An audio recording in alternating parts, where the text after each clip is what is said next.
ମୋ ନାଁ ହେଉଛି ଆମର ହେଉଛି ସରପଡ଼ା। ମୋ ନାଁ ହେଉଛି ଭାଗୀରଥୀ ପ୍ରଧାନ।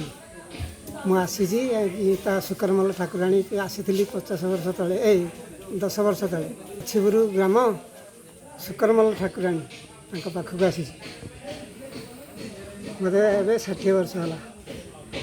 ଆପଣ କ'ଣ ଶୁକରମଲ ଠାକୁରାଣୀ ଯେଉଁ ଆସିଥିଲେ କ'ଣ ଅନୁଭୂତି କ'ଣ ଆପଣଙ୍କର? ଅନୁଭୂତି ପ୍ରତିଜ୍ଞା ଠାକୁର ସେ ପ୍ରତିଜ୍ଞା ଠାକୁର ଯେଉଁ ଲୋକ ଆସିଥିଲା ସେ କୁଣ୍ଡରେ ଶୌଚ ହୋଇ ପଡ଼ିଥିଲା। ଶୌଚ ହୋଇଯିବାରେ ସେ କୁଣ୍ଡ ଶୁଖିଗଲା। କୁଣ୍ଡ ଶୁଖିଯିବା ପରେ ତାଙ୍କୁ ଆମେ କହିଲୁ କ'ଣ ତୁମେ କଲ ଆଉ ତୁମେ କ'ଣ ଯାଚିବାକୁ ଚାହୁଁଛ? ସେଠୁ କହିଲା ମୁଁ ଏତା ଦେବି ଯେଉଁ ଗଞ୍ଜା ଦେବି ଇଏ ଘୁଷୁରୀ ଦେବି କହିବାରେ ସେଠୁ ତାଙ୍କର ଭଲ ହେଇଗଲା। ପ୍ରତିଜ୍ଞା ଠାକୁରାଣୀ ସେ କୁଣ୍ଡରୁ ସେଠୁ ପାଣି ତାଙ୍କର କ'ଣ ଦେହ ଖରାପ ହେଲା ନା କ'ଣ? ଦେହ ଖରାପ ନଥିଲା କିଛି, ନାଇଁ ଖାଲି ଝାଡ଼ା ବାନ୍ତି ହେଲା। ଝାଡ଼ା ବାନ୍ତି ହେଲା ସେ କୁଣ୍ଡରେ ଶୌଚ ହେଲା ପରେ ତାଙ୍କର ଝାଡ଼ା ବାନ୍ତି ହେଲା। ହଁ, ତାପରେ ଯାଚିଲା ପରେ ଭଲ ହେଇଗଲା। ଭଲ ହେଇଗଲା। ଏବେ ଆପଣ କେତେ ଲୋକ ଆସିଛନ୍ତି? ଆସିଛୁ 50 ହେବ।